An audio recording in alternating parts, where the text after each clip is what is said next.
Hoka, hey, Alita Army. Welcome to the Alita Livestream of September the 6th, 2024. Mars Chronicles, Volume 9, Einherjar. I guess I pronounced that right, didn't I, Smendrick? Einherjar? Something like that. Anyway, where we discuss all things to do with the movie Alita Battle Angel, the source manga, Gunham, and the greatly desired sequels. I am your host, Creek Indian from Denver, Colorado, and with me from Deutschland or Germany, Smendrick19. How's it going, Smendrick? Hello, everybody. Nice to have you back all. Yeah, it's still very hot here, and my mobile air conditioner is very loud in the background. Hope it didn't annoy you too much. Maybe I don't hear too much of filtering. it. And Nah. yeah, I've done something similar with while I'm on the road joining the stream. The big trick is to make sure the microphone you're using is close to your mouth, and you Yeah. get less of the air conditioning sound from the car. Yeah, that's right. Okay. And with us from Fountain, Colorado is Lee. How's it going, Lee? Hey, pretty good. Cool. How's things down there in Fountain? Oh, not too bad. Cooled off a little bit, so it's not as hot as it was. Yeah, it's pretty cool here as well. What is it about? I haven't looked at the temperature lately, but it was. I don't think it got up in maybe the low 80s at the. That would be Fahrenheit for those of you that think, oh my gosh, they're nearly 150 degrees. Yeah, it's So about centigrade wide. It's about 26 degrees here. yeah, I think so. Yeah. And from Mentor, Ohio, we have Chaos Nova, and I did it again, Lee.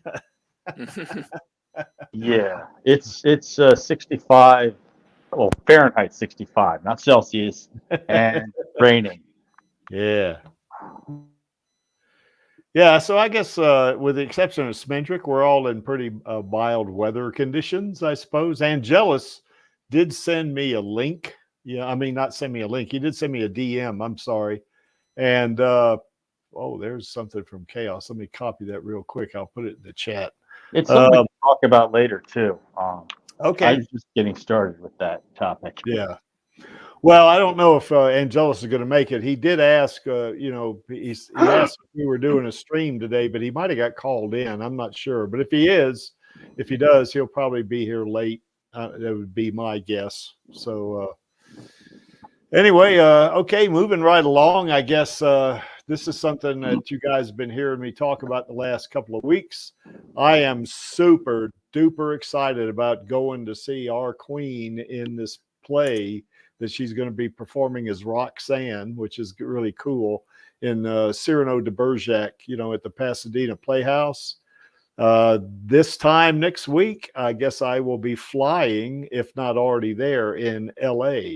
So, by the way, we will have not a stream, but I'll upload a past stream so folks can go look at it, and you'll be able to get into the chat and stuff like that. So, and I'll do some editing to it too to make it a little more current. But it's not that old, this particular stream, but it was one that was really well received. So anyway, we'll get to that at the end.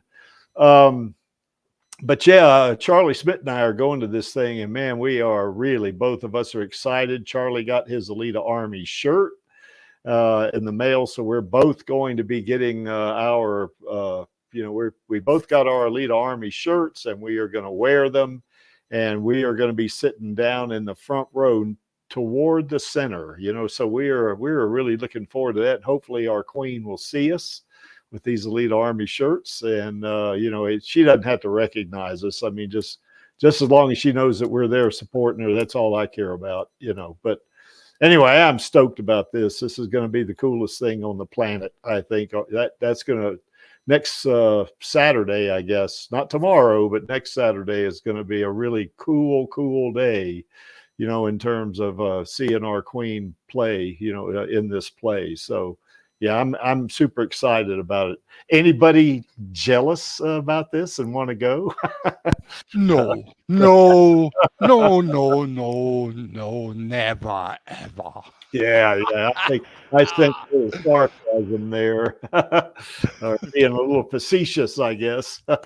I know Lee would like to go, but I think he doesn't like crowds, and I don't blame him. Yeah, I'm not big on the lots and lots of people, Yeah. but it does sound like it'd be fun. Oh yeah, it's going to be a lot of fun. I'm hoping that we get to give her a rose. That's what I really want to do. I've been kind of busy. I meant to call the Playhouse today to ask them if we could do that, but I'm going to definitely call them before I go, probably on Monday, or I might even call them tomorrow, because it will be, she's performing right now. She started performing on, I guess, on Wednesday. So, yeah, she's in her at least third perform. Well, no, because they have like 2 a day, I think. I'm not sure. I'd have to go look at the schedule, but yeah, this is going to be super cool, I think. And I've said that about 5 times, so I'm sorry about that because it is. So yeah, so Charlie, he was all excited too. He got his shirt and he's all ready to go, So yes, that's right, Vladi. A rose. Yes. Oh, I don't want to do this, Vladi.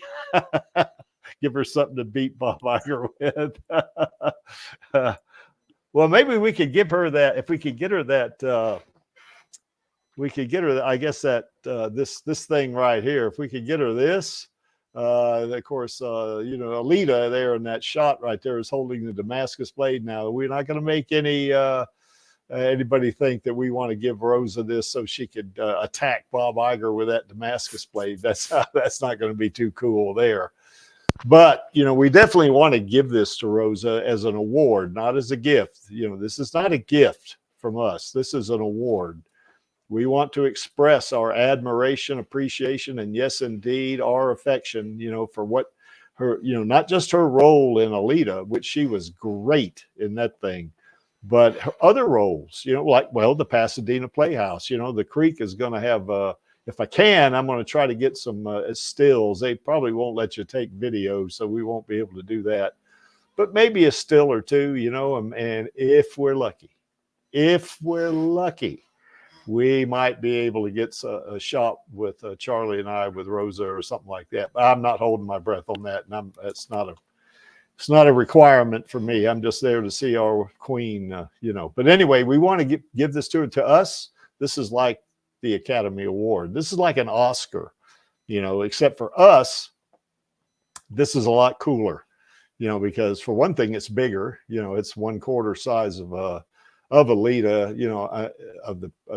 oh no, this is a full scale size. I'm sorry. This is not 1/4. So this thing is over a foot tall, because, in the manga, Alita is like 4'11", and in the movie, I think she's 5'3" or something like, or maybe 5'2", whatever Rosa is, but that, which is about 1.5 meters, I guess. So, you can imagine how big this thing is, it's down to her hips there. So that's pretty big, that's at least, 3/4 of a meter tall. So that's pretty good. That's like 2.5 feet, something like that. So, my visitors sometimes are very surprised. Yeah? First they thought there is someone else in my room here. Yeah? Oh, really? Well, how was that? Yeah. This is because of the size, of the natural size of this bust. And I have it on a sideboard here, and it looks for people coming in as she would sit on my couch here. Yeah.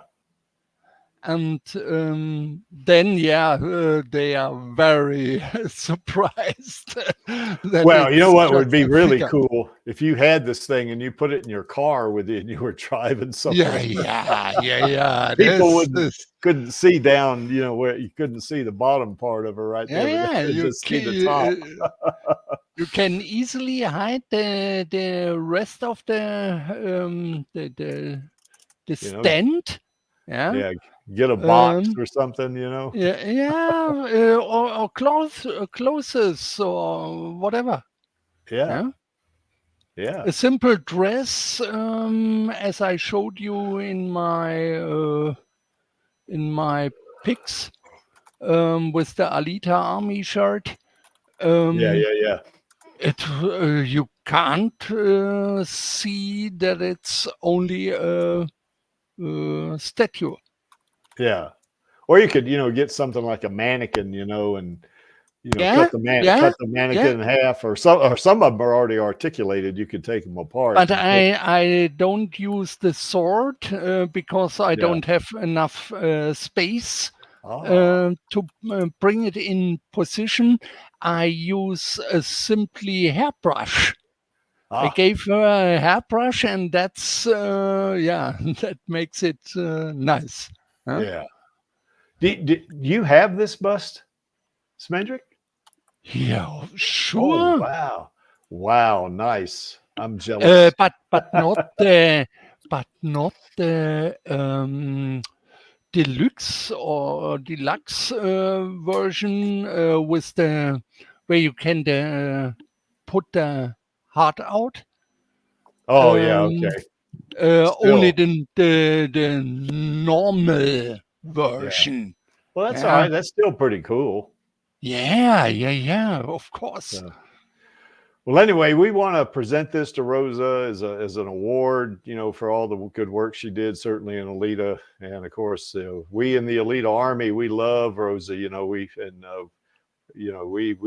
support her every time we can. You know, and if I know, by the way, Captain America 4 that's coming out, I think next year. I'm not sure. You know, when that starts getting close, the Creek will start promoting it on my channel. You know, that way, you know, Rosa will get some benefit out of that, I guess. Not that it would be like Disney doing a promotion, but you know, it's you know, basically, you know, it would help. Every little bit helps, I guess, is what I'm trying to say. So anyway, if Rosa, if you see this, we really want to give this to you. We sure do, you know, as an award from the Alita Army.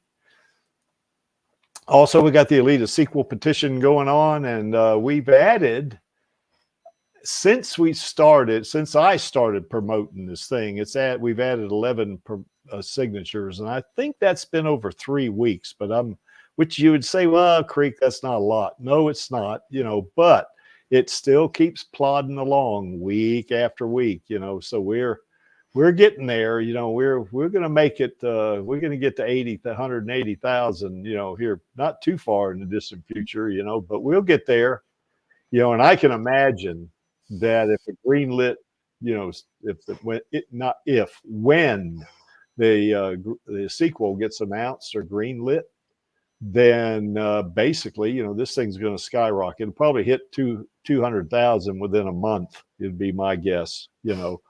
And I did see something. I believe Angelus is going to bring this up on tomorrow in the news. I think is that there was another. I don't know if it was an interview or somebody had asked James Cameron about a sequel, and he did say his priorities right now were after he got through with Terminator.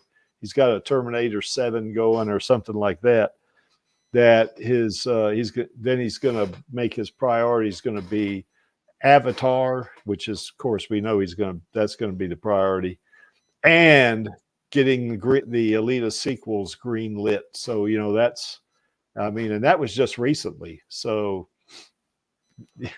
Bad Man says, for some reason, we haven't reached 1 billion signatures. Yeah, that'd be great, wouldn't it? Disney would have to take notice if we had 1 billion signatures on this thing. But anyway, if anybody hasn't signed this, and you future people that might be watching the stream afterwards, You don't have to donate any money. You just have to, you know, put your name on it, put your email in there, and you've signed it. You know, you've signed the petition. So do that. I know some people are, you know, a little cautious about putting their email because they get a bunch of junk or spam email, you know. But I don't believe these folks do this. You know, I think they, you know, they don't sell the lists. I don't think. Now, don't quote me on that, but you know, I think they keep it private, and I believe they even say that on the website. You know, that they're not going to sell your email or something like that. I think so too. I never received scam or whatever messages. Yeah, I've never. I think we can trust them. Yeah. Really. Well, I've never received any junk email either. You know, or junk email or whatever. Yeah.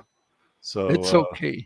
Yeah, I think hopefully we can get some more six from the Brazilian guys who moved from X, formerly Twitter, to Blue Sky. And we have 3 million, unbelievable, 3 million more users now on Blue Sky after the shutdown of X in Brazil. I'll be damned. Nice. Well, I'm on Blue. I didn't get on Blue Sky but one time this week, I think. But yeah, I'm on Blue Sky. As maybe we have a chance. I already try to send the link, post the link. Yeah. Maybe in the alt texts of the pics. So hopefully we can reach them. Yeah. And we recognized and connected to some Brazilian Alita fans. Yeah, and I think, well, Brazil, of course, they speak Portuguese, but or most of them do. I imagine a good percentage of them speak English, though. Yeah, exactly. So, you know, maybe that'll work. So anyway, if you haven't signed a petition, please do so. And I know Vladdy's out there, and he kind of suggested, you know, that on promotion, I should put money into this directly into this, and the promotion will go further. I didn't do it this week, but I am definitely going to do it. You know, I'm going to put it in there before I go watch Rosa. And by the way, I'm also promoting. Let me go back to that. I am promoting this on my channel right now, and I'm getting a bunch of views on that thing. And I'm promoting it in I don't know how many different countries, probably 10, I would guess. You know, of course, Smendrick, I don't know if you've seen that on YouTube. I don't know if you're on YouTube, but yes, that you know, it's as soon as you post the link on our Alita Gaming Network, I click click and watch it. Yeah. So anyway, I could stay on that picture for a long time on that slide. Because as Angelus would say, ooh woo. Because our queen I never will be jealous. Yeah, that's right. Another little facetious comment there from our Deutschland representative. So anyway, yeah, but our queen is a beautiful lady. So, you know, and that's you know, we are looking forward to that. You know, so anyway, that's that. The Creek don't want to make a fool out of himself here. And what we got going here on Discord is we got the Alita Gaming Network, and we got some cool things. So one real cool thing coming up, which I'll talk about after this particular image here. But there you see the link if you want to join. Now, I believe that link only works once. So if you click on it and it doesn't work for you because maybe somebody else has got it or something like that, because I think it's a first come, first serve, just shoot me a DM. I'll send you an invite, you know. So I believe that's the way it works. I am not sure about that, you know. But anyway, as you can see there, we put the streams on here. I think Chaos, when he does a stream, he puts his in there in the live streams. I do. Yeah, the channel. And of course, I put this stream in there, and Maxie, I think, puts the Radio Chaos stream in there as well. You know, we certainly got a watch party, and I got one coming up, so I'm going to make an announcement on that one after this. And of course, we have several different channels. Even a channel, if you got something that's just very loosely related to Alita, or not directly Alita, you can put that in off topic. You know, now what I don't want in there is I don't want any kind of politics or any porn or anything like that in there. Matthew and I will delete that if we see it, you know, and if the offender keeps doing it, we'll kick them out, you know, because we want this to be a fun network. We don't want people to be bombarded with any kind of damn messages about vote for me or click on this link to see this or that, you know, kind of sexy thing. You know, we don't want that. You know, we just want this to be just a lot of fun for the Alita Army, you know, if they want to join. So, and basically, I guess one of the things now, you know, next week is going to be Alita week because on Monday is Alita Day. And so what we're going to do, you know, on Monday at these times you see over here on the right-hand side of the screen, we are going to play Alita Battle Angel. And this is not going to be something that you're going to have to queue up or anything like that. When we say 3, 2, 1, play, we are going to play this thing, you know, I mean, and you're going to be able to watch it if you're on Discord. Now we can't offer it to the open public because that would be a violation of copyright, you know. So, but for a private type thing like this, we can do it, you know. So anyway, and of course, this is Monday. This will be Alita Day, and I know I'm going to be posting, you know, 2 or 3 videos next week, more videos than normal, because I know on, I guess on next Thursday is Elle Lamont's birthday, and I always put a little video of, you know, wishing her happy birthday, you know, that kind of thing. And you know, I'll probably do a video every day, you know, that kind of thing, you know. And who knows, we might even do another stream if anybody's interested in it. You know, we've come up with something, I'm so sure, you know, but if you want it. So, and of course, we got a regular stream and we got the Radio Chaos stream next week. So we're going to be doing a few other things. Plus, I believe, you know, Chaos has also got something going, and he had this in the private chat right here. So maybe you want to click on that and see what that is. And Chaos, are you doing any streams next week at all? Or are you doing anything additional to what you normally do on your channel?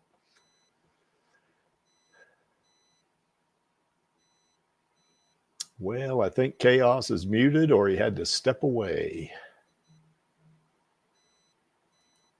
That's all right. Well, anyway, there you got that link. You know, just click on that. It's a video that Chaos has put together. It's pretty cool. You know, I watched it, you know, I guess it was last week he did one similar to this. So anyway, just click on that and you'll be able to, you know, kind of watch the retro futurism in Battle Angel Alita, which is going to be more of a manga oriented type thing, which is pretty cool, you know. Okay, guys, I guess the next thing we want to do here is, unless anybody's got any additional thoughts.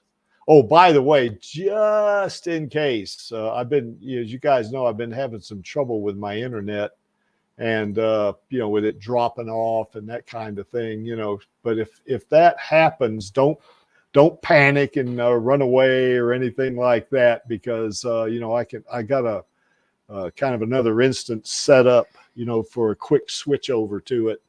I was going to try to do this on Firefox, but the kind of the audio was a little bit weird on it, so I want to practice with that some more before I did that. Post any kind of yeah. You know, no, I don't think Alita fans would. This is just something, a due diligence thing there, Vladi. That's all that is. Because it's not that I don't think Alita fans would do this, but I just want them to know also, if something like this pops up on there, don't despair. We will take it down immediately. So, because this is for the Alita fans, not anything against them. So anyway, on the Alita gaming server, in other words, this thing right here, we want this to be fun. We don't want it to be anything dodgy or anything like that. Okay, so let's go ahead and get into the manga, and that would be well, what's that thing doing here now? There we go. Can you guys see that all right?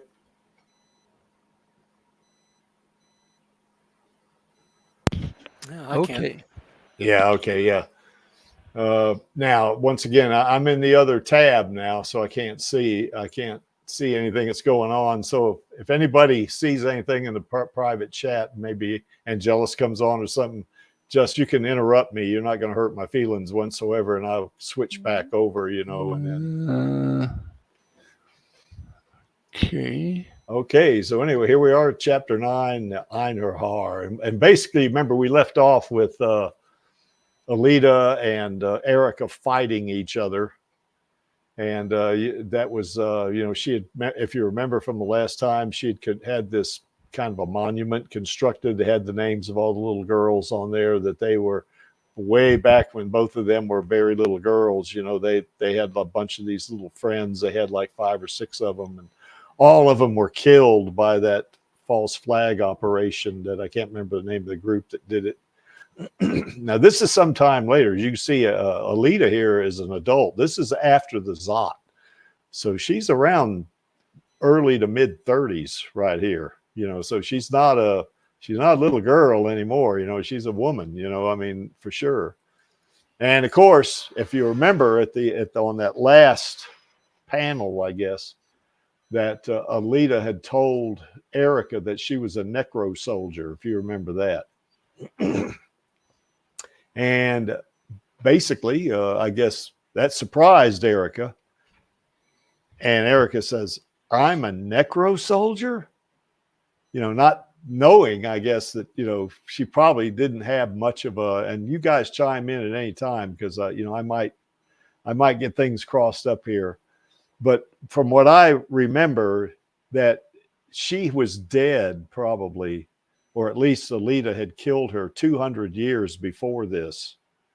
So to me, probably Erica, to her, that 200 years went by as fast as like when you go to sleep and wake up the next day, and she was dead all that time, and of course they have the technology back up in in the case of the manga, I guess the 24th century or the 25th century, not 26th century, like in the movie.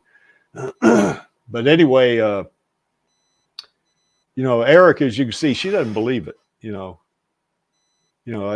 That's not true. That's impossible. And then, of course, Alita tries to, calm her down or whatever, talk to her about it. She just says, Erica. And she says, yes, I know that Kurwitzer was a puppet, but not me, and she's freaked out about it a little bit. And you see she's kind of sweating a little bit and that sort of thing.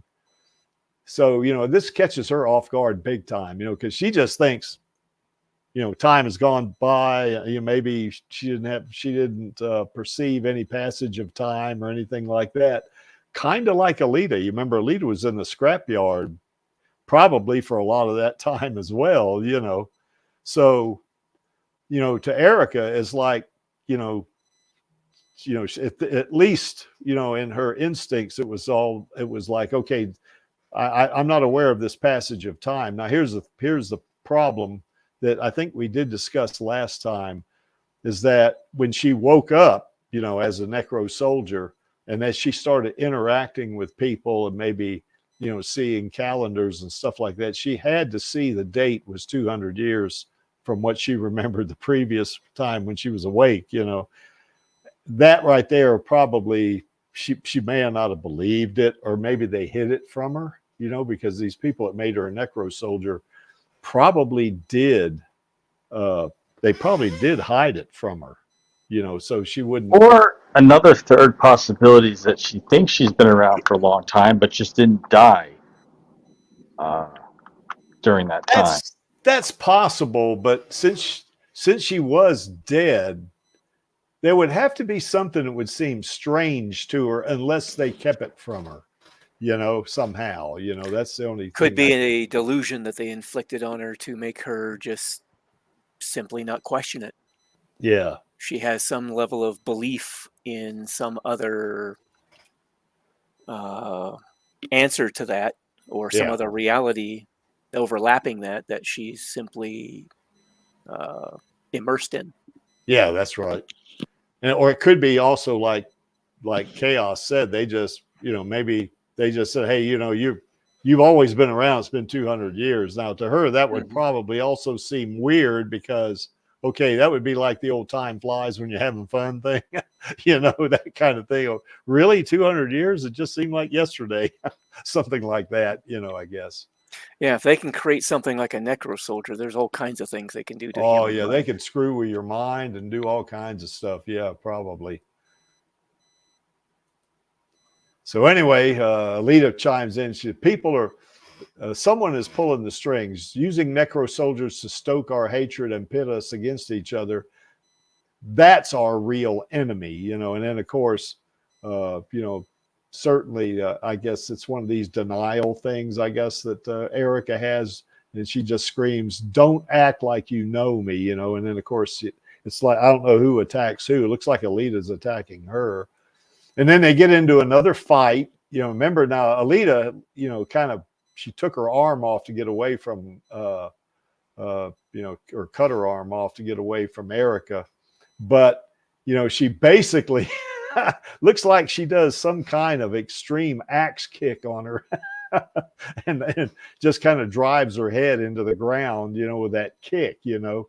And you can see she's holding on to her arm too, as well. So I'm kind of the opinion that Alita was holding back in the previous fight. Yes, she kind of was, you know, probably because I don't know what kind of body this is. I don't think it's not an Imaginos body, I don't think, but it's probably some kind of, you know, super high tech soldier, you know, or military body of some sort, you know.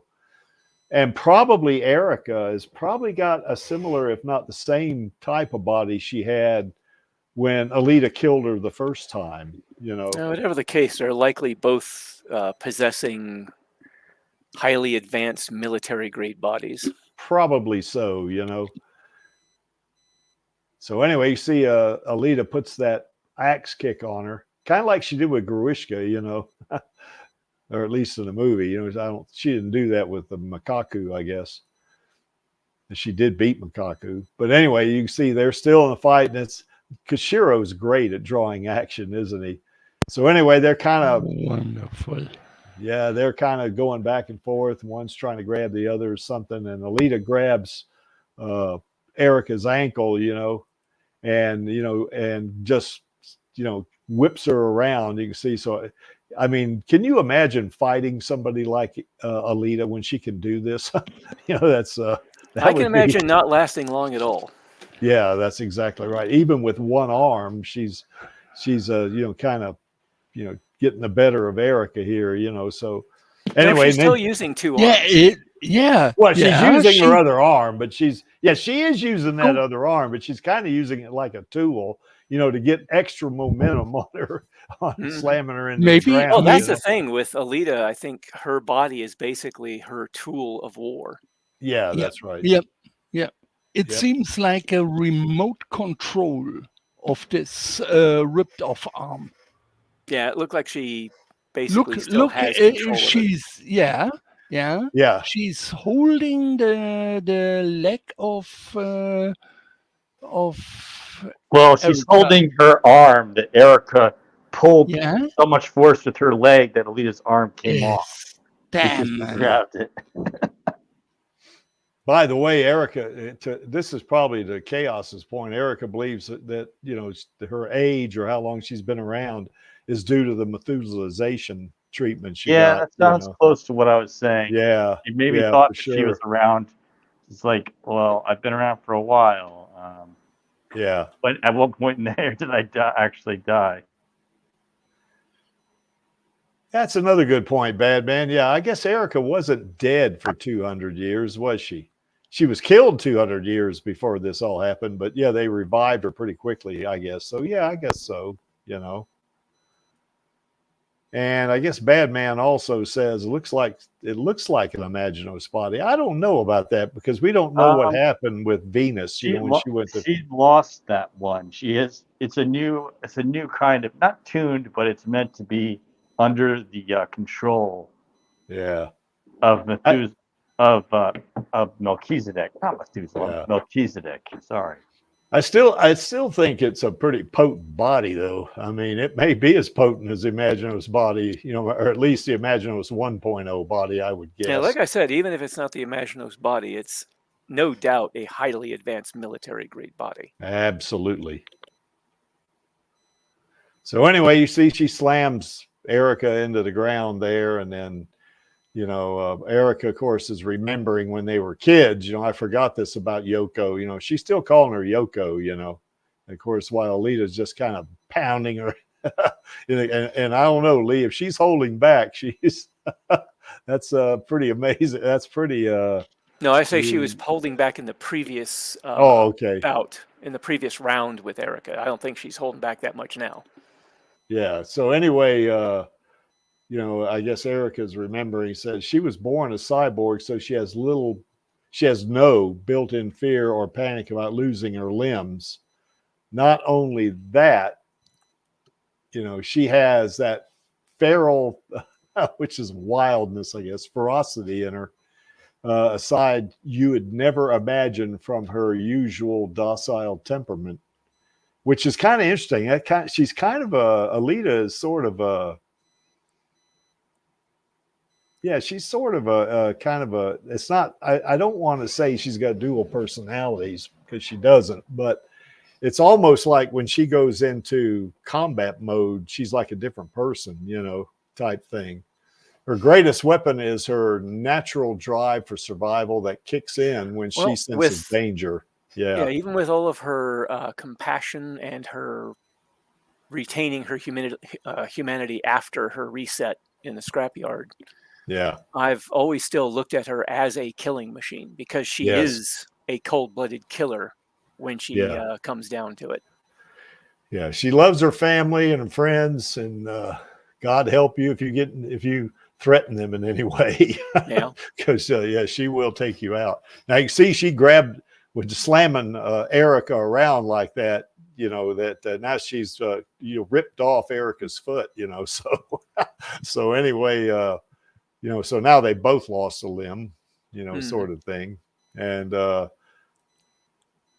so anyway, Erica is now, you know, over there on the ground, and she's kind of, I think she's kind of pissed, you know, and amazed, and she's, you know, missing her left foot. She says, "You've really done it now," you know. And then of course Alita says, "I'd say we're even," because, you know, she kind of pinned Alita down. Alita had to rip off her arm to get away from her, you know, type thing, you know. So, octopus lips, I love it. Yeah. So anyway, yeah, pretty awesome fight going here. And, you know, Erica looks at her and said, "I'm done with the class handicap. It's time to move on to to the modern style." And of course, Alita says, "Modern style." She said, "You'll die before you even recognize what happened to her," you know. So it might be another fighting style here. And she says, "Panzer Zittern." So Zittern, which is Zittern.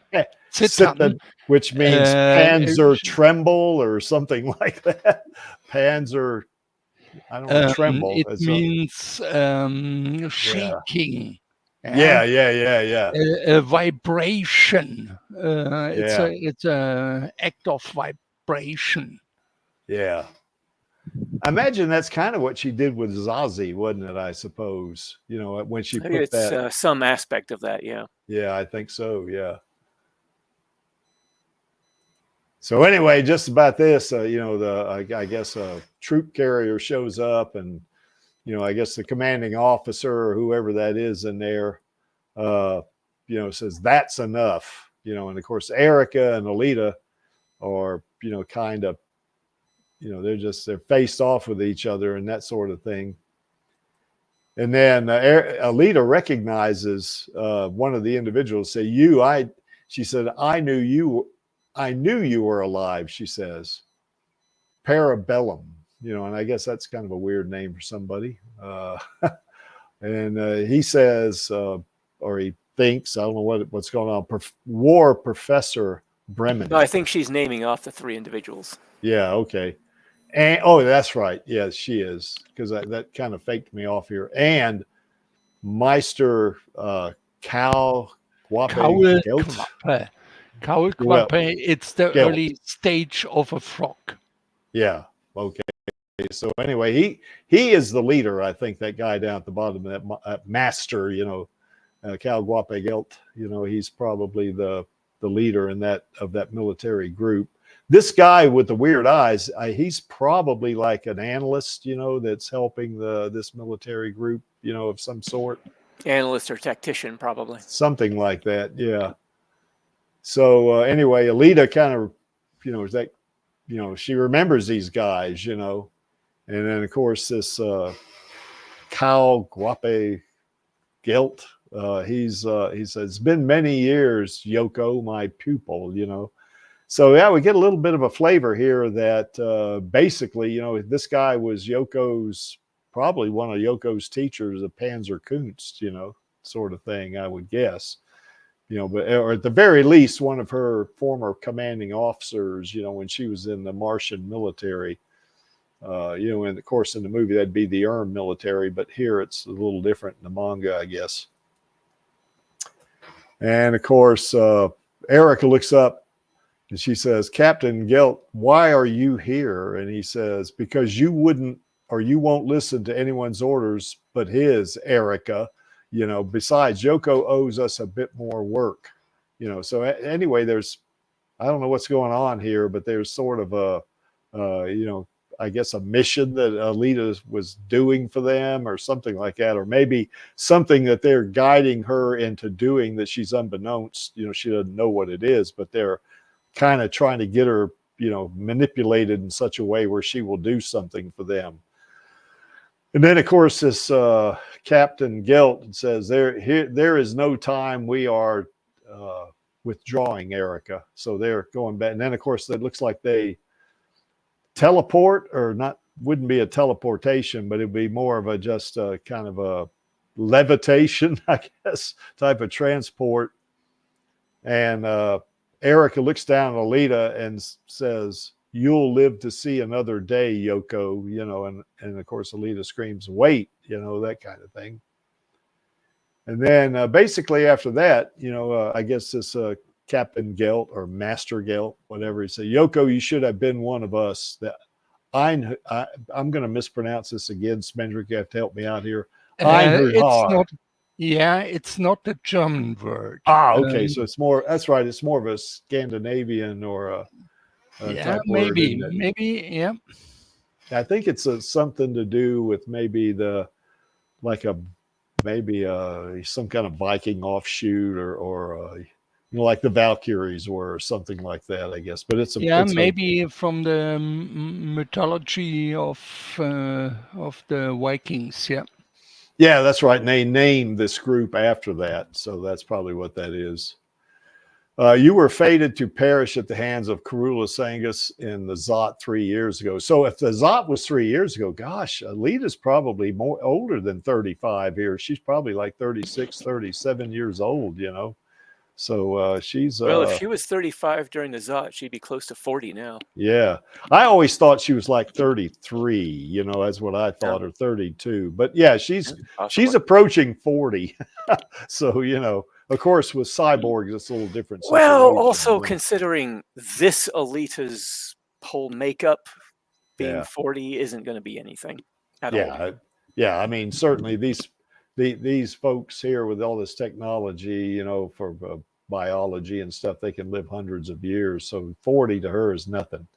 40 to her would be like 20 is to us. probably. You If know, that, or if be a that, tiny fraction of the total yeah, that's right. lifespan she'll be able to live. And then you were planning to rebuild my corpse into a necro soldier, and that's what Alita was thinking. You know, oh, you guys, you know, you were going to do the same thing to me you did with Erica, you know, or something like this. And let me go back over, and I want to see if anybody's got interesting in the chat here. Yeah, she still is Yoko, that's for sure, bad man. Okay, volume 10 is quite interesting. Hopefully, official publication released in February. I've got volume 10, I think. I'd have to go look. And he says, yeah, that's right. This guy was in charge. He thought he was in charge of the Mauser school. That's, you remember, that's where Alita got some of her training. Or he might have been the, you know, the commander of the Commer group. So, here we go. Here's what we were talking about. Bad man knows this. I wasn't totally wrong. Einherjar refers to warriors whom had died and gone to Valhalla, and whom Odin, an MCU crossover, no, I'm kidding, had broken out of Valhalla to serve as special military forces. So, possibly. That's interesting.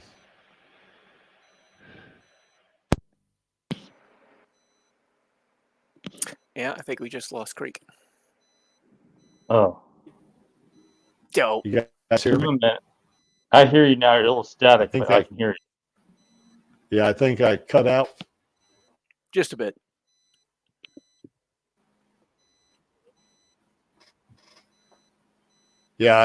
Yeah, my internet's been acting up. I did change a setting. Hopefully it won't be quite as bad. It won't kick me out completely.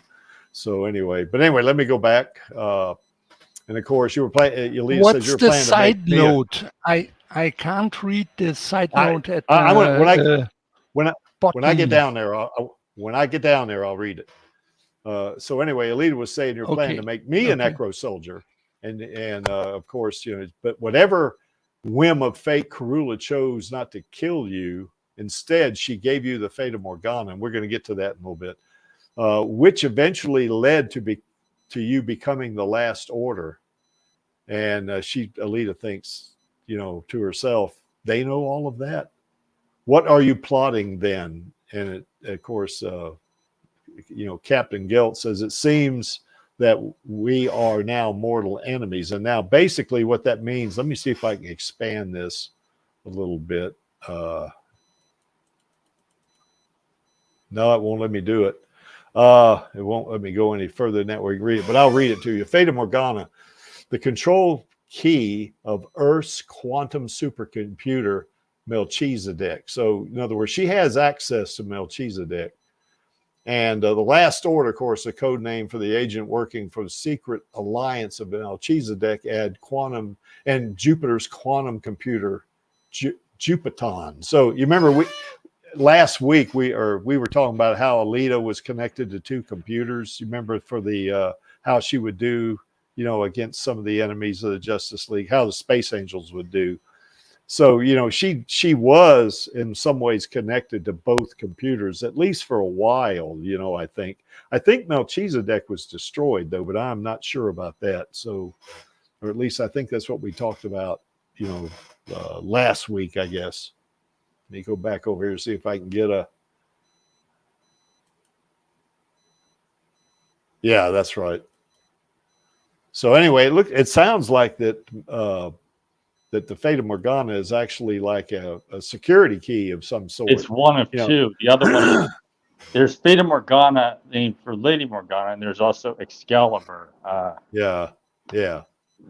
But I guess the Fata Morgana is kind of like a token, you know, that physical token that I still think some companies use, and that I will get it. I did a whole thing on Battle Angel Alita and Excalibur in it. Just a minute. Yeah. Well, remember, I'm in the other tab, so I can't see. Yeah. I have to jump back over. I'll put it in the chat anyway. Yeah, well, I can't see the chat either. So anyway, I'll jump back over there once you get it in there. But anyway, yeah, the Fata Morgana is kind of like a kind of like what we used to use, or I guess still some companies It's are an using encryption them. key. Yeah, it's an encryption key that allows you access to systems and stuff like that, you know. And you remember Melchizedek is a quantum computer. It's not a regular computer like on your desk, you know. It's a quite advanced quantum computer. I mean, think about, we have quantum computers today, but this quantum computer Melchizedek is like what, 400 years in the future, something like that. So it's quite advanced, you know. And so is Jupiton, you know, the other computer, the Jupiter's quantum computer. You know, they're both super advanced computers. Right, bad man. It was only destroyed, but it doesn't mean that Melchizedek doesn't have a tragic end in the new one either. At the end of Mars Chronicle. Yeah, I have a hard time keeping all this stuff that was retconned away and not retconned, you know, because it's been a while since I've read the manga. Right. You know, I'm just saying, I'm not going to spoil too much from Gundam Martian Memory, but he also gets wrecked in that one too, just at a later time. Yeah, I'm gonna put some of your links over here. People want to go see them because I can't do it when I'm in the other. Yeah, I put a label Battle Angel Alita Excalibur before the link. So. Oh, okay. So anyway, the other one was that Birdson Art did his own. Birdson Art did his own animated version of Alita versus Erica a while ago. Yeah, I remember seeing that. That was a well done, wasn't it? It was. Yeah. Let me see here. For drawing it himself, it's great. Yeah, it was. Okay, there's the 3 links right there, and I think yeah, this one here. I'll go ahead and put this comment you put in there, Chaos. And then I got to jump back over to the manga. Yeah. So, okay. So anyway, Alita's talking to this guy, and he was once, or at least her commanding officer or something, you know, and he had intended, I guess, to make Alita a necro soldier as well, you know, but it didn't work out somehow, you know, and he's, of course, this guy knows about Karula, doesn't he? That's interesting. So, yeah, if you don't remember what happened to her before this, they got around her danger sense and the ship went down. Yeah. Well, anyway, this guy is holding a kid, I guess. He's got bound up. I prepared a little present just for you. And Alita looks up and sees a child. And, you know, I guess, yeah. And of course, Danko says, you know that kid? And of course, Alita says no. And the kid starts squawking, you know, because it's afraid, you know, for sure. And then, of course, this damn prick, you know, actually says, now catch, he throws the kid out, you know. And of course, Alita, that doesn't know what it is, if it's a kid or an explosive or whatever. But, you know, Alita can't resist. Well, she sees the cylinder that he puts into the kid's shirt. Yeah. That's right. Yeah, there you go. Yeah, that's right there. Yeah, where it says TSSK, I guess. So, yeah, so it's not the baby bomb thing, I guess. So anyway, the prick throws, Captain Gelt throws the kid out. And, of course, the kid's falling and screaming and stuff like that.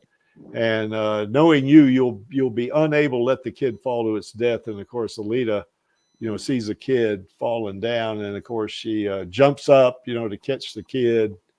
And the prick, Captain Gelt, says, ha, ha, ha, farewell, you know. And, of course, they start taking off. And unknown craft is entering stealth mode and is disengaging. So we shall pursue, you know. And of course, we're only after Alita. This is what I guess Zazie is doing this. And of course, you know, Alita catches the kid, grabs the explosive with her teeth, you know, and kind of throws it out, you know. And then of course they both land. Now think about this.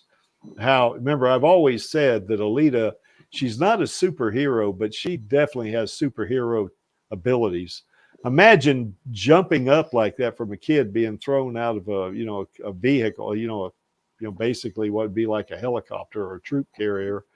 and catching that thing on the way down and landing like that and not breaking her legs. Of course, that's because she's got a cyborg body, or rather, at this point, she's an android. She's not a cyborg, but the kid's still crying, but Alita says, "You're safe now." And Danko looks us back and says, "We got more company. It's a big group." And then he said, "We're already surrounded." So before he could get the last out, he said, "We're surrounded." And then, of course, this other troop carrier shows up, and these soldiers, kind of jump out of there, and they surround Alita. And of course, they yell, "Release your hostage!" And of course, the kid, is, I guess still in shock, I guess. And Alita's standing there, Oh, I'm sorry. I was wrong about what happened to Cirilla. It didn't happen yet. Yeah. So anyway, and then Danko says, "Hostage? Are you kidding me? We just saved this kid's life." Or we just, Alita just saved this kid, And of course, Alita kind of, deals down to the kid, and the kid runs toward one of the soldiers. And the one soldier, I guess, kind of a big guy, says, "Good, now drop your gun and get down on the ground." And Alita says, "Wait, I want to speak to your commanding officer." And he screams back, "Or drop your gun and get down on the ground," So he's pretty serious.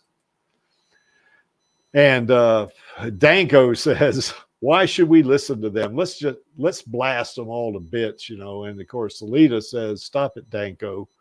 And evidently, Alita does have the ability to take out all these soldiers, it seems like, for him to even be considering this, And Alita says, "I'm going to follow your commands, you wuss." That's what Danko says. "Sadly for you, I don't have a safety." And the gun is leaving Alita's side. You see, he throws it down. "Velocity combat team, show me what your training can do." And Roger, the neutralizing target, so Roger, that neutralizing target. So anyway, they attack her, that type thing. And, she's being shot to bits, I guess. And they neutralize Danko by putting some sort of field that looks like a cube, I guess, around it where it can't shoot. And of course, before that happens, Danko screams Alita. Remember, Danko is a sentient gun. So he's AI, So he's not he's not a human, but he is self-aware, So, and then of course, these soldiers show up, and so this is very disappointing. Is this really the same person who beat Captain Zazie? That was Erica. Yeah. So anyway, that's what this person, I guess, is thinking.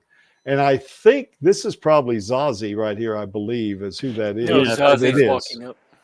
Oh, yeah, Zazie's coming up. Yeah, that's right. This is just a soldier right here that's got her pinned to the ground. And then, of course, Zazie says, "Alita, you are under arrest for the attempted assassination of Queen Lymira." Now, if you remember when in a kind of an earlier episode or something, because the Mars Chronicles is not generally put together strictly in a time sequence, there was someone who looked like Alita, might have been one of the replicants, perhaps, or someone who was built to look like Alita, tried to kill Queen Lymira, if you remember that. So anyway, Alita kind of looks surprised, and of course, Zazie's standing over her and tells her she's under arrest. And that's basically the end of the story. So what's happened here? Yeah, just to kind of recap things, I guess. Yeah, sorry about the spoilers. I keep. That's all right. Ahead. So anyway, Alita and Erica, they confront each other, and of course, Erica was told by Alita she's a necro soldier, and then they start fighting, or at least Alita attacks her and then just kind of beats the crap out of her, basically, and kind of slams her on the ground several times like that, to the point to where it really really doing some severe damage to Erica, and then rips her foot off. So now they both have missing a limb, and of course Erica she's a cyborg too, or not a cyborg. Well, she may be a cyborg, isn't she, if she's a necro soldier? And I'm not sure about that. Do you know anything about this, anybody? Whether she's a cyborg or an android? I have no clue. Yeah, I think she's a cyborg because they revived her. So maybe she's not, she doesn't have a brain chip like Alita does. And then, of course, Erica threatens her, says, hey, I'm going to put this new technique on you called Panzer, help me out here, Panzer Tremble or Panzer Shaking or something like armor shaking, something like that, you know, or armor tremble or whatever you want to call it. And then, of course, the troop carrier shows up to pick up Erica. And, of course, Alita recalls or recognizes these three guys, I guess, from her past. So she's got a lot of her memory back at this point. You know, it's no longer like she was in a scrapyard. And then, of course, her one of her former teachers, you know, Captain Gelt is there. And, of course, these other people, she knew who they are. They kind of transport Erica up to the troop carrier. And Captain Gelt throws this kid off the troop carrier, and Alita catches the kid while she's at the same time, you know, getting that explosive out of the kid's mouth or out of the kid's, with her mouth, she's getting the explosive out. Yeah. And just kind of tosses it and they explode, you know, and then they land on the ground like that. So yeah, that's superhero level stuff right there. And then, of course, Danko says, hey, we got more company. So another troop carrier shows up. Soldiers surround them. And, of course, they kind of attack Alita, you know, and then Zazie shows up and says, you're under arrest for the attempted assassination of Queen Lymeria. Now you remember Zazie was one of Alita's teammates in the Zot. So these two are real familiar with each other. That's for sure, you know. Any thoughts, guys?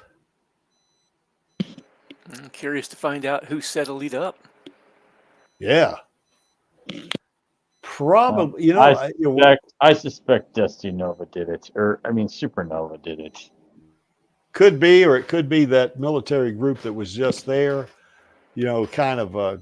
Or maybe the military group with one of the Nova's help. Could be, you know. So anyway, Alita is kind of, you know, she's kind of incapacitated at this point, you know.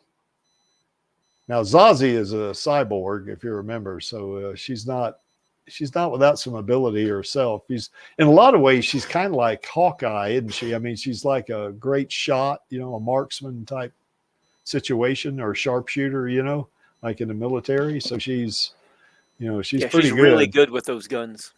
Yeah, and she killed Rakan, didn't she? Mm-hmm. If I remember correctly, she's got a third cybernetic arm. Yeah. So I'm not anyway, sure how much of her is cybernetic, though. But here's one thing. This one soldier said, this is really the same person who beat Captain Zazie. You know, that tells me something else happened, I guess. Maybe when that... Well, Badman says these soldiers are referring to the fight between Zazie and Alita in Last Order before Alita gets to Leviathan 1. Ah, okay. Yeah, let me get some of these. Yeah, that's a polymer that surround that cube looking thing. It was a polymer that stopped him from shooting, I guess. I'm back into StreamYard now, so I want to put some of these comments up. Yeah, that's what Badman said, Lee, about, you know, Zazie before Alita went to the Leviathan 1. Okay, metacylinder is an explosive. It doesn't explode here. It appears to be in the following chapter. Okay, so it doesn't explode. It kind of looked like it did in that panel, though. I don't know. No, actually, that's one of the things I was noticing is there was no explosion, so I was wondering what was going on with that.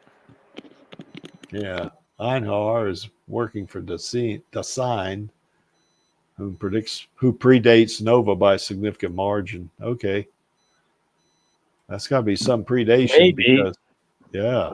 Well, maybe. I still don't like Destiny Nova, so you have a hard time telling me he isn't involved. Yeah, at some level he is, although these appear to be all Martian troops. I don't know if he's... Supernova is on Mars. He's doing something. You can't trust him. Oh, okay. Well, I would trust him about as far as I can throw him. That's about what I would do. So creaky. That's heavy. So anyway, you see that, yeah, there's that polymer that Badman was talking about. You know, that shut Danko up. So you see Alita is taking a lot of hits here. You know, and they attack her, even though she surrenders. You know, she surrenders right here. You know, she's not resisting in any way, and they attack her anyway. And I guess that's because they think that she tried to kill Queen Limera. So yeah.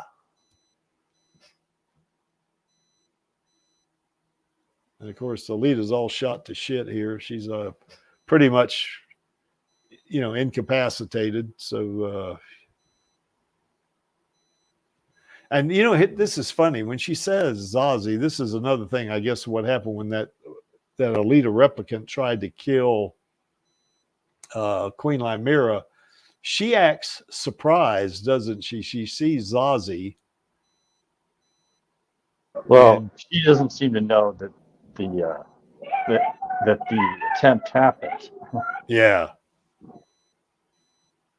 I mean, who is Design? Going back to Design, who is he? I would like to know. Yeah, Design means what, existence or something like that, doesn't it, Smendrick? Yes, yes. Yeah.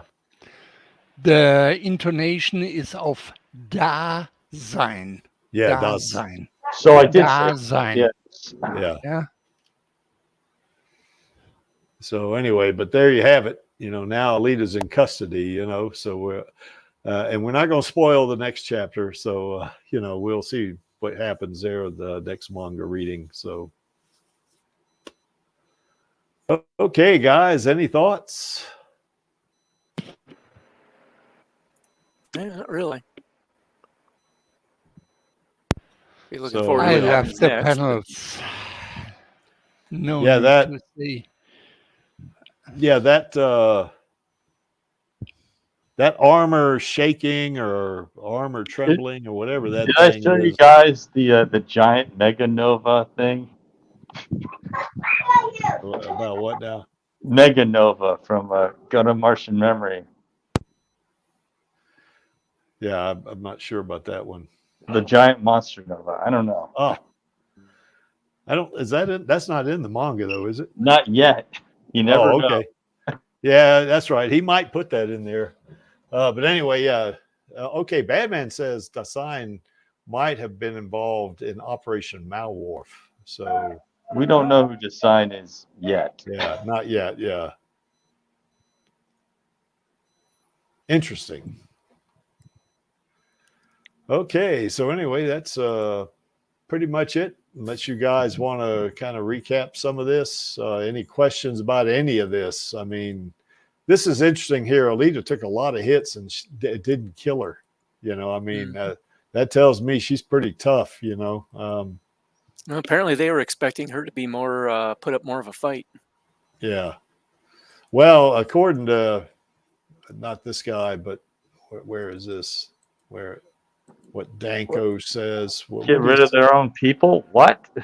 No, he said, Danko says, why should we listen to them? Let's just blast them to bits, you know. And of course, Alita says, no, that to me, Danko thinks he can, that the two of them could take them out, you know, take all of them out, you know.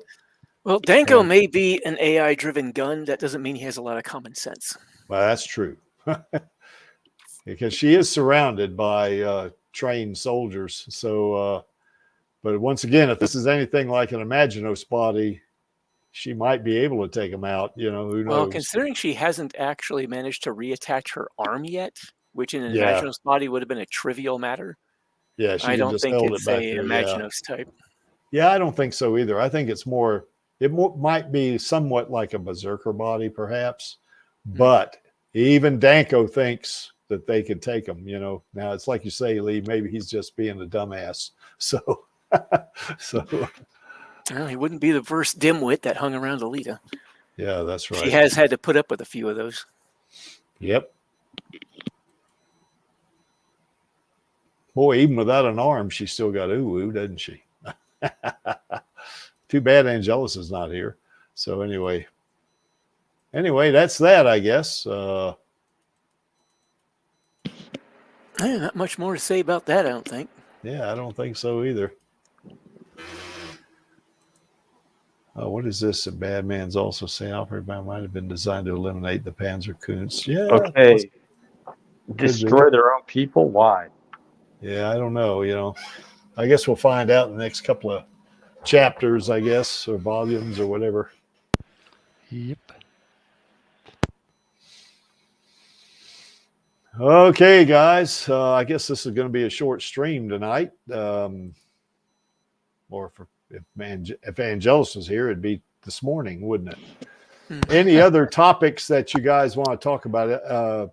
Well, let me ask Chaos. Chaos, what are you doing now? What are you going to be doing on your channel here in the next? I need to speak it over again. I'm going to do some software tutorials, but Okay. I talked about it. I need to re-record it again. I was going to talk about what is Solemn. Yeah. Okay. Yeah, because I know I'm going to do some extra videos myself for Alita Week, so, and if, by the way, I think, and probably Chaos, you remember this, you and I at one point promised anybody if they wanted to learn how to do videos or they wanted to learn how to stream or something like that, we would be willing to help them out. I still am. I just need to be asked or notified. I have some, I'll get the playlist together so that things about how to use Filmora will be there. Yeah. So I'll send it to you on the Discord or whatnot. Okay. Yeah, I recently got the free version of Filmora. I'm going to start using that because OpenShot's not bad, but it's got some issues that I don't like. So that's what I do. I did a lifetime purchase. Yeah. $75. It's not the worst. Yeah. I just don't take updates when I don't need them. Yeah. That way the gimmick doesn't work. But otherwise, I just find video footage that I will download and make cinematics in Filmora. So if anybody wants to learn how to do videos, or not that I'm that great, would be a great teacher at it, but I've been doing it now for 4 years, so I know a little bit about putting together videos. Or if you want to do, learn about doing streaming, because you don't have to purchase a StreamYard, type of membership. I mean, you can get a free membership on StreamYard, or on Restream is another one. And you can start doing your own streaming on Alita if you want. It's up to anybody that wants that. You can do it. So, and we'll help you out as much as we can anyway. Any other things you guys might want to bring up? I was going to let you know specifically that those chapters I was working on, I got thrown off a bit because an old friend came into town. Oh boy. Someone we hadn't seen in 15 years. No, not quite that long. Actually, no, we saw him earlier than that. Me and my girlfriend went down to his wedding in Texas. We got invited down there. That was a few years ago, I think. Yeah, cool. But he came through. He was traveling somewhere to meet up with some other people and stop by to say hi and stayed for a little bit. What, did he fly into Colorado Springs Airport or something? Or I think so. Yeah, he flew in there. My girlfriend had invited him to stay over at her place for a bit, so he crashed on the couch. Okay, and then, because that'd be a long drive from the Denver airport. Yes. So anyway, it'd be like over 100 miles. So yeah. So I was gonna say, like, if we wanted to, we could use some of what I covered in my video about retrofuturism and talk about that. Oh, you want to do that? Let me. Yeah. It's the video has part of it, but we could talk about more of it. I got lost in talking about the whole thing about how a lot of what you see in Battle Angel Alita is based on how it was back during the 1990s in Japan when Toshiro was writing. I even looked, okay, what kind of phones were around in the 1990s? And what I found was, the kind of the cell phones in the movie versus the phones you see in the manga has a lot to do with how things were in the 90s, where you know, you only had your first smartphone in like 93 or 94, and even that was expensive, very expensive. Yeah. So did you want to play that? I mean, it's like 23 minutes, but yeah, we could. Okay. All right, we can do that. You can find it and play it. I've got it. I got it. Yeah. Oh, sure. Go ahead. Yeah. Let me get that guy going here, and we're gonna share. Is there any? You got any copyright music in it? No. Or? Oh, okay. I'm using music from Gun of Martian Memory. That's it. Okay. And I'm using still images, so I didn't get copyright striked for it. I'm gonna. Oh, you did? I didn't. No, I'm using music from the video game Martian Memory. Okay, so because I guess one day last year I got a warning from these people, from playing a.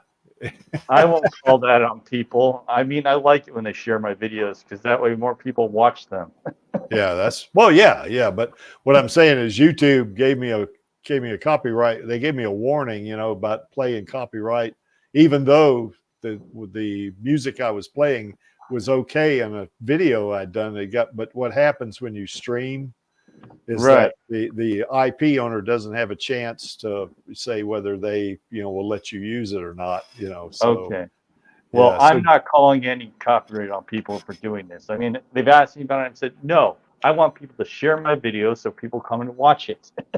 Okay. But what I was saying though is that the music that's in the video is not copyrighted. No. It's all either from video games or from Filmora itself.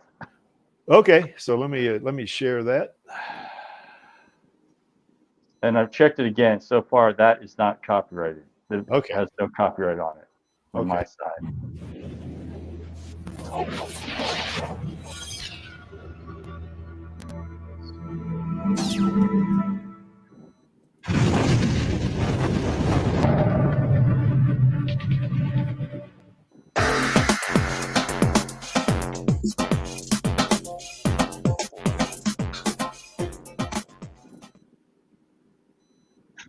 Hello everyone, Justin over here, and I'm going to be talking today about futurism and retrofuturism in the context of Battle Angel Alita. Sci-fi is plenty of what we call futurism and retrofuturism.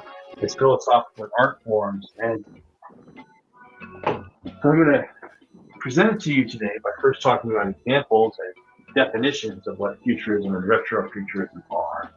And then showing about how there's examples of that in the manga and film of Battle Angel Alita. Should be a pretty fun presentation, and I want to thank you all for coming by to watch this presentation.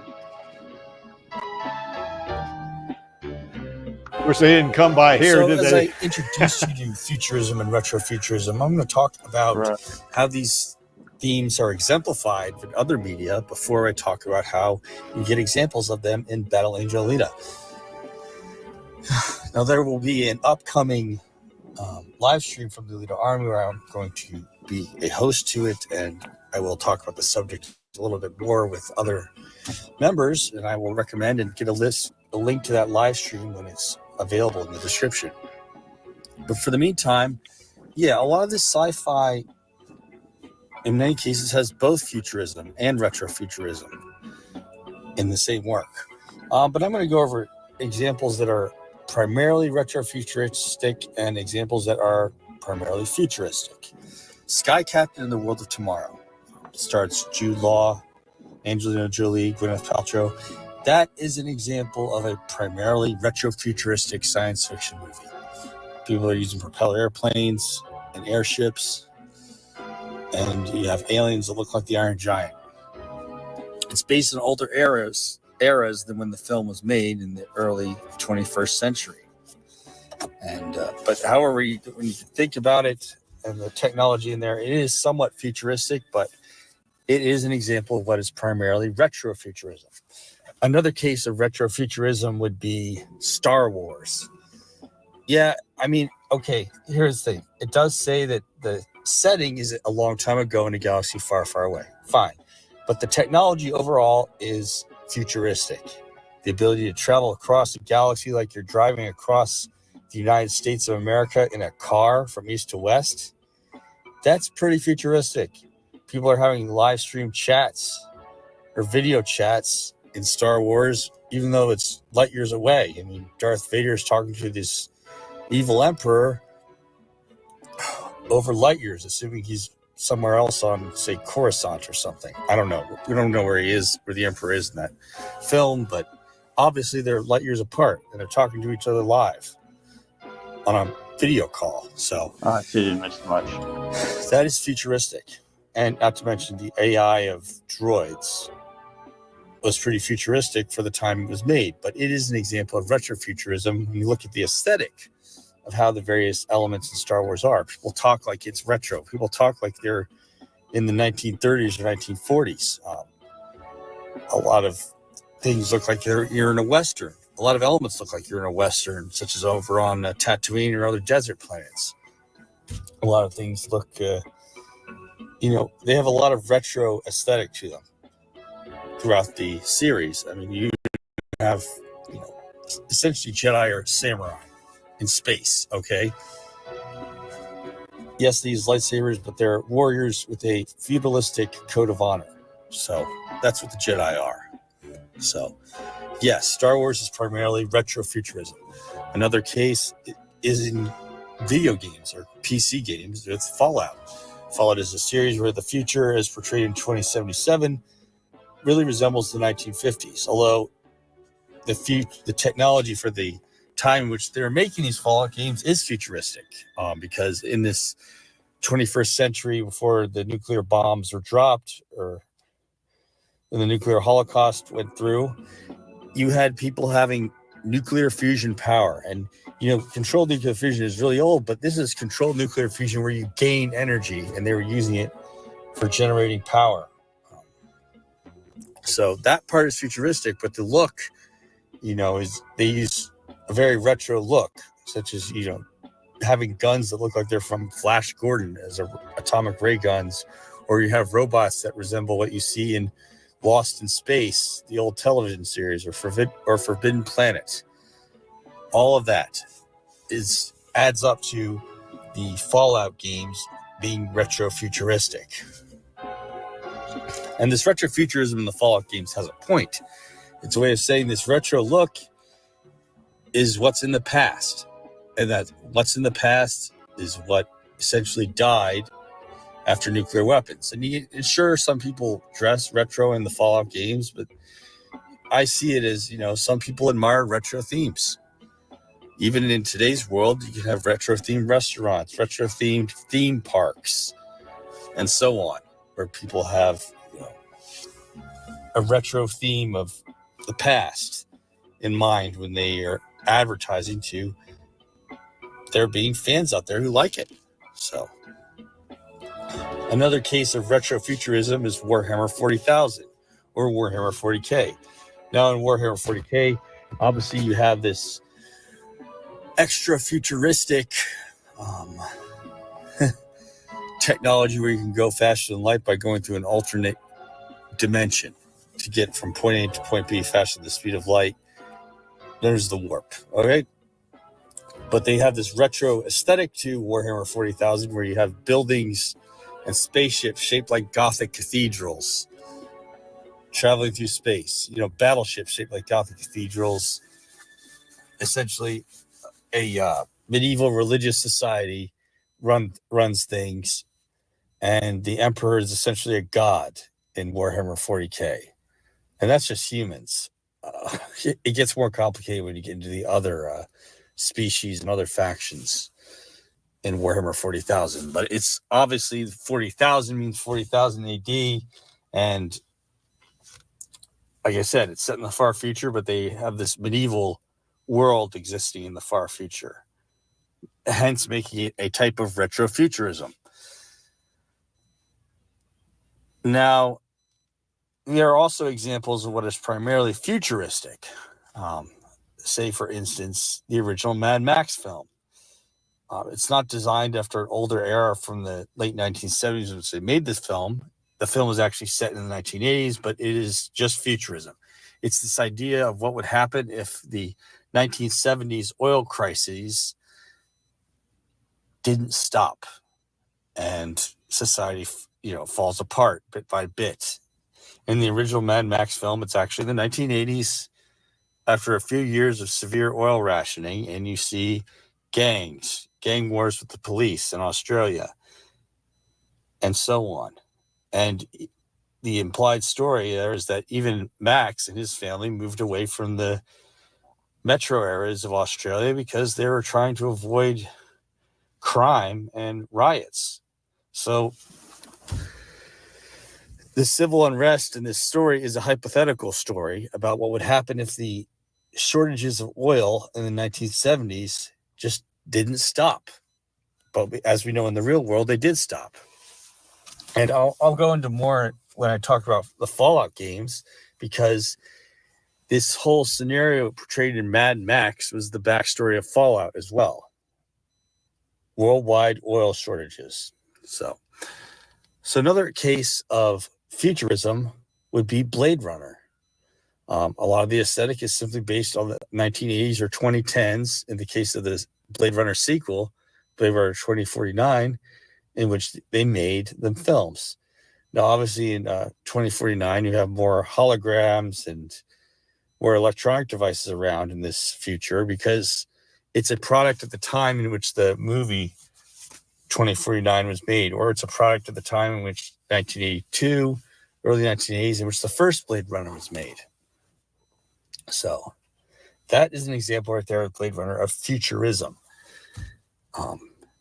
In the context of the Boston Globe magazine in 1900, showing what they thought 2000 would look like, that is futurism. It's futurism in the context of what they thought from the perspective of 1900 that the year 2000 AD would look like.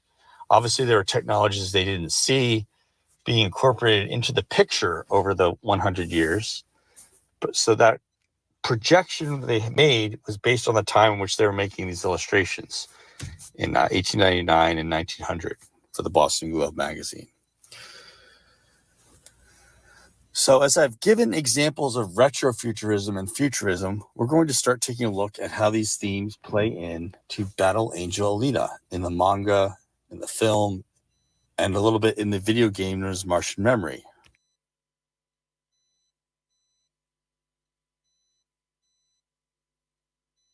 So one example of futurism in Battle Angel Alita, the manga, and also the film, is phones.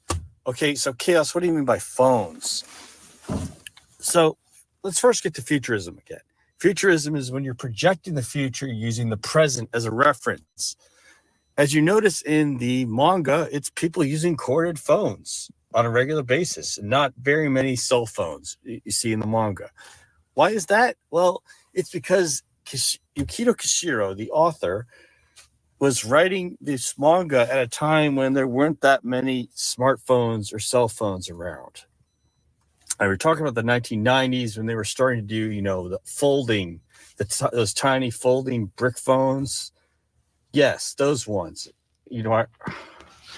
And with not that many of people walking around looking at their smartphones, that way, when the author made it, and with the world he had as reference, he went and said, okay, well, we'll probably have people in this distant future, for whatever reason, using corded phones and using primitive cell phones, if at all.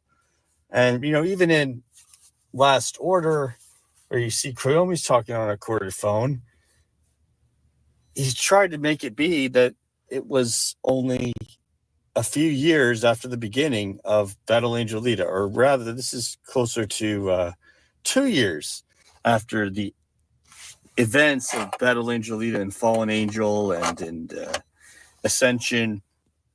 So, in the context of the world of Battle Angel Alita, this is a future where you see corded phones, phone booths, very few cell phones in use, because that's based on the world that Yukito Kishiro was living in Japan and elsewhere back in the 1990s, late 80s, early 90s.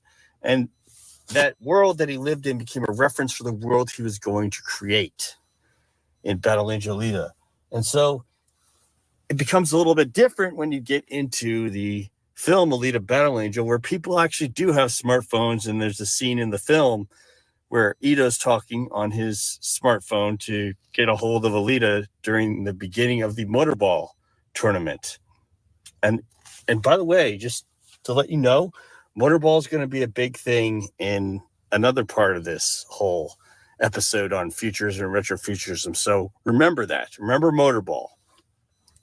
But I'm going to get back to here, but because, in the 2010s, when this film Alita Battle Angel, based on the manga, was being made, and based on the animated film as well as being made, smartphones are common. People were walking around looking at their smartphones at this point. So it was different. So the film was also futurism, but it was when Cameron Rodriguez and later Keller Grittis, who wrote the script, when these people were crafting this new film, and they originally intended to be around 2007, but there were a lot of delays in the writing. So when they finally got around to producing, filming, and so on, whatever it takes to make a movie, you had people with smartphones, walking around with smartphones. So that became incorporated into the kind of world that you saw right here in the film, Alita Battle Angel. So right here, as you see, this futurism carries on. It carries on because the world that Akito Kishiro had in writing the manga and the world that the film had in terms of the writing and production of the film Alita Battle Angel, there were differences because it was, in one case, you had the 1990s and you have the 2000s in last order, but you wanted to stay close and say that, okay, it's only been so many years. It's only been around several years in the manga that it's passed. So it's still the same world as the manga. But then, when you're making the film and finally get around to doing the shooting and the creating literally, they created their own city in terms of props for the film in Texas that they used to film this. So they built this world in the film in the 2010s. So the 2010s were projected as futurism in making the film. So the difference in phones, what's the difference?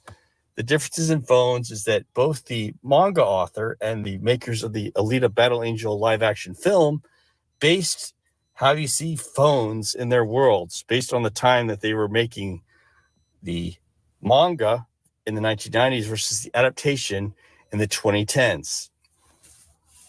So now, as I told you before, we're going to talk about Motorball next and how Motorball goes into these themes of futurism and retrofuturism. Now, when we get to Motorball, Motorball has a basis and inspiration from an earlier time than when Kishiro wrote the manga. In essence, Motorball is mainly an example of retrofuturism. So what is Motorball exactly? It's a violent game in the manga that's largely inspired by Rollerball. Yes, Rollerball, the 1975 film starring James Caan, who passed away, and he got a little salute from Alita herself in 2022. After he passed away, rest in peace, James Caan. And then Rollerball, in turn, was inspired by roller derby. So you had this film that came out way back in 1975 about a dystopian world where they play a violent game of rollerball, where people will go around at high speeds playing for the ball to score the points and win, and even to the point of being very deadly, because you had motorcycles being dragged around, people colliding each other on roller skates at high speeds, and so on, in rollerball. And now that, which is based on a projection of the future based on past eras for Kishiro, that is how they came up with Motorball. So Motorball is, in essence, retrofuturism.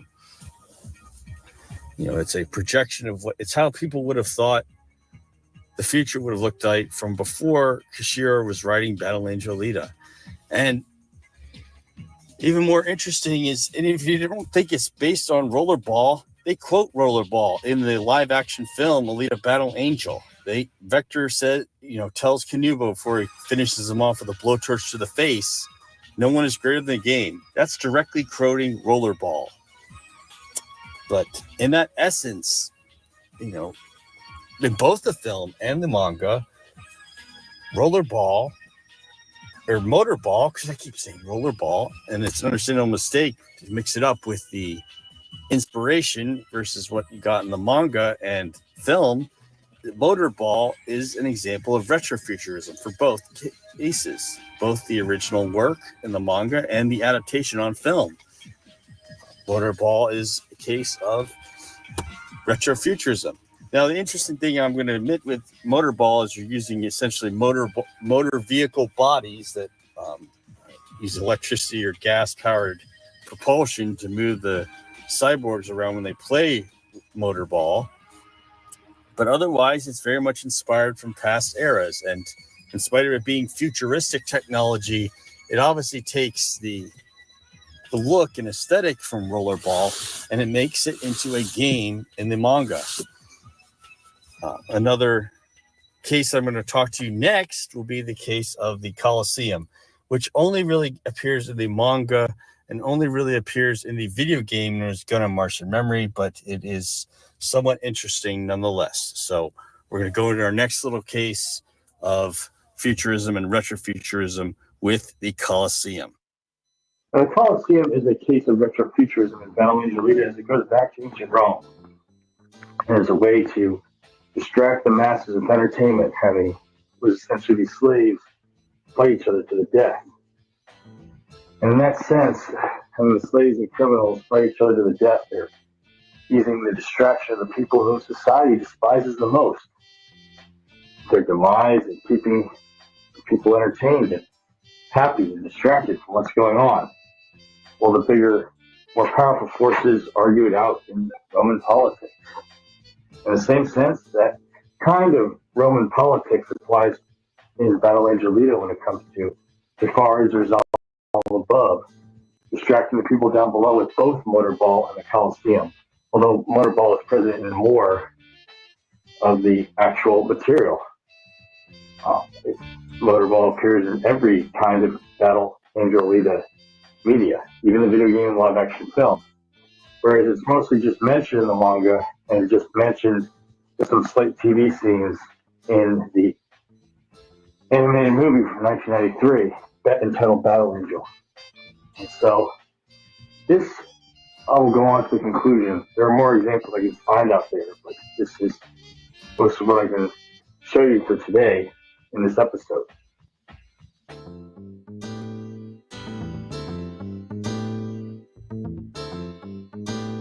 Part of the reason for why some retrofuturism is shown in Battle Angel Alita is because it is an expression thematically how there is a connection between the present and the past, and how the truth about the past is key to solving the conditions or problems in the present.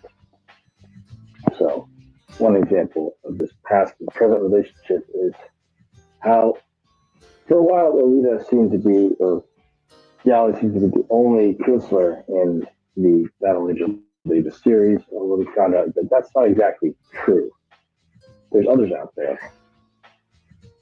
There may be technically zombies, but they're out there, such as Erica Wolf and some others, also known as the Necro Soldiers. So, this also is a theme that goes elsewhere, such as Soul Sagas or The Last Vampires we know. And yes, they'd be called cognates, or Teddy Mutants is another case. Or in the film, or just whatever media of Battle Angel you see, you can see that there's a broken connection between Zalem and the ground below. There apparently was a straight-up column in the past. You can see it's broken. All these issues and more, which I'll go into in other videos, are part of this expression of the continuum between the past and the present and the future, all in one. So I hope you enjoy some more lore videos about Battle Angel Alita. I'll be doing more on my channel because fear and my schedule are permitting more. So hope you have a wonderful day. As I will say, be safe out there, and I'll be signing off.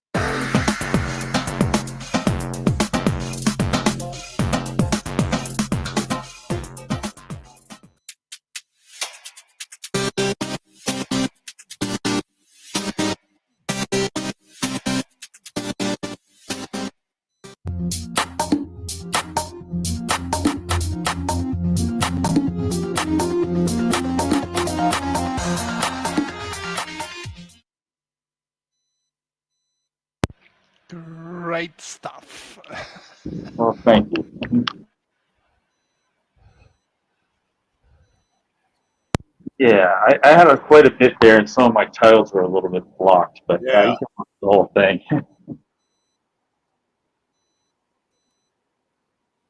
Hold on just a second. Let me, yeah. Yeah, I had that was good, Chaos. I want to go to your channel. I want to put the, there it is.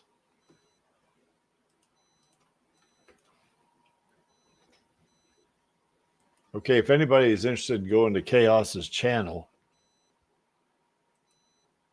I will also I'll get a link here for the Alita videos specifically. Okay. I also do other things like software tips. Yeah. Okay, that's pretty interesting. I like at the end there too how it fit right in with our topic today. You know, that little scene there with Alita fighting Erica. Is that in Gundam Martian Memory? No, Erica isn't even in Gundam Martian Memory. It's Zero. Oh, okay. Because it kind of looks Zero's like her. the guy, and he's big. He's got spikes sticking out of him. Ah, okay. All right. So anyway, check out Chaos's channel, and go. He's got some good videos over there. All right. All right. So any other topics you guys want to talk about? Smendrick, anything? No, it was a lot of topics today. Yeah. We have seen, and yeah. Lee, anything from you? Nothing really comes to mind. Okay. I think I took up a lot of time with that one video. Oh no, that's all right. That's all right. We kind of ended up a little bit. The manga readings don't last as long. Typically those streams as some of our regular streams, and the reason for that is because the Creek can't run his mouth like he does in normal streams. I just have to read the thing. Anyway, here's the I guess the link for Chaos's that playlist. So anyway, there it is. You can click on that and go watch it. Okay. Did we miss anything, you guys? I don't think we did.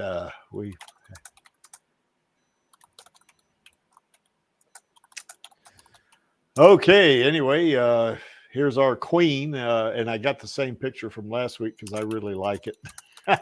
So anyway, but this is our queen right here. She's as I say every week, in terms of being an actress, she's #1 in the Creek's book. That's for sure.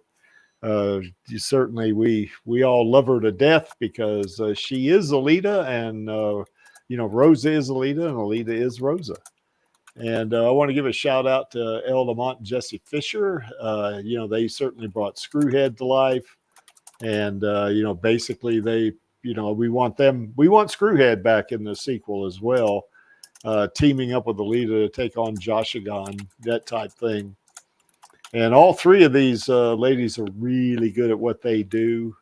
Certainly Rosa and Elle are really good at what they do as actresses. And Jessie's is, I guess Elle said once that she's the most badass stunt woman she ever worked with. So, but as good as they are, and they are professionals, it sure don't hurt that they're pretty, because they are.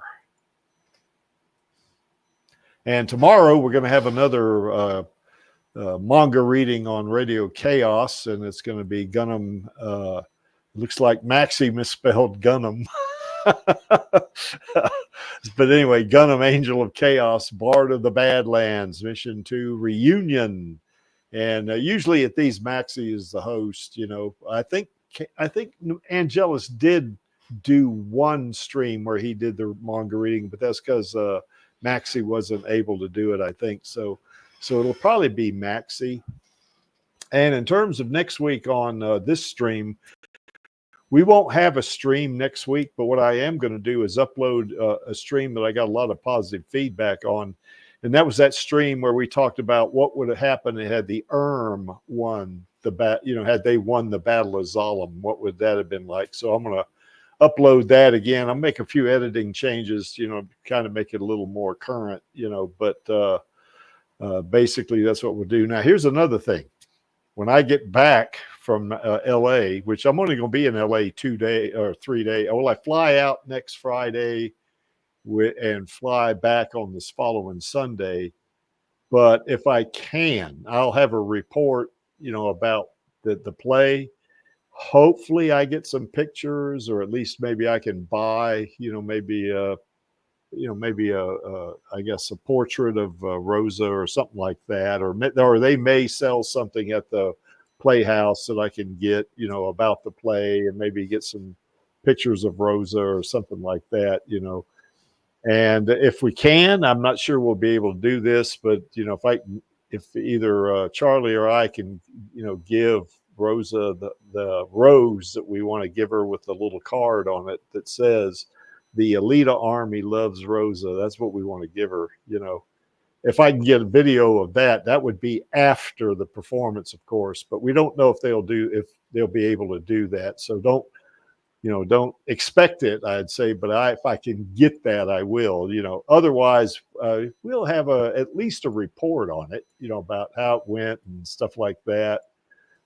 Certainly Charlie and I will be sitting down in the front row there at the Pasadena Playhouse, or really close to the middle. So, I think we'll be visible, usually in those plays, the people are sitting way back in the crowd, the actors and actresses, they can't see those people, but the people way up front, they can, And as I said last week, I'm going to be very respectful, and I think Charlie is too. We're not going to carry on like idiots.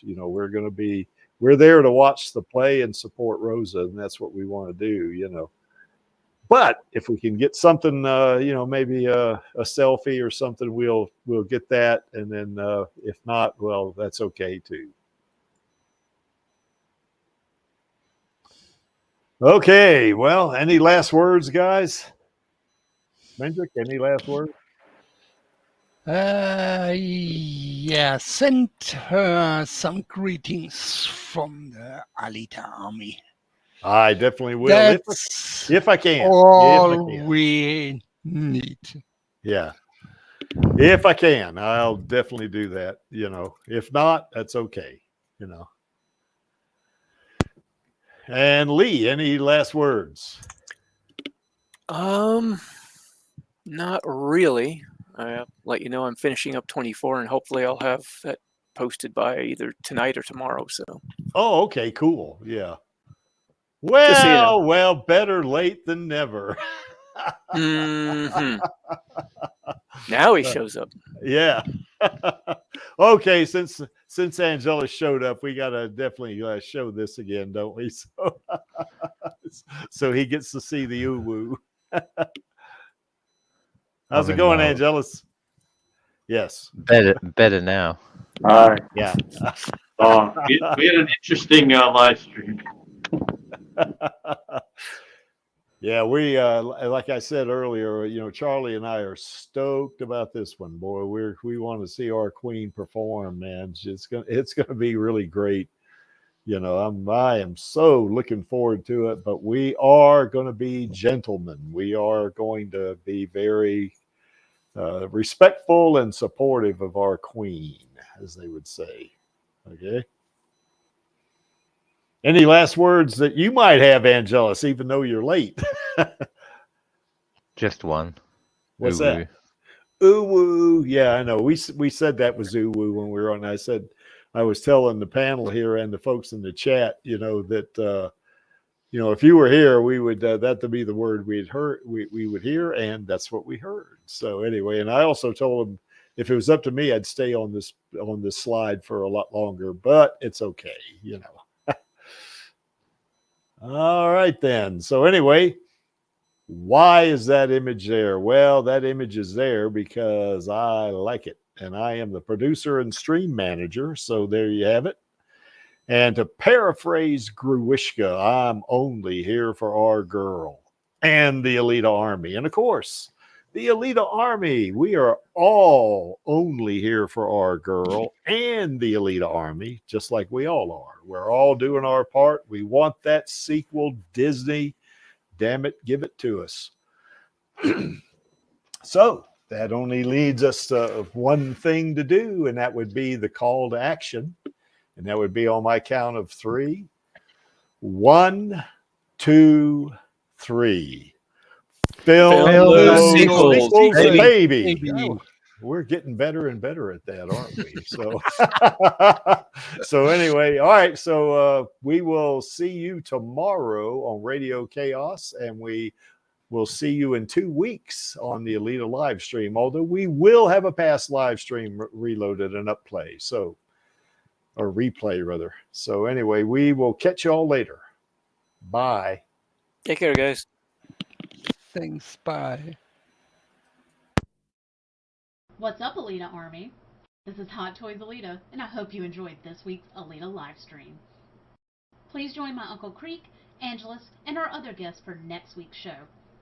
Remember, I do not stand by in the presence of evil, and film those sequels, baby. See you next time.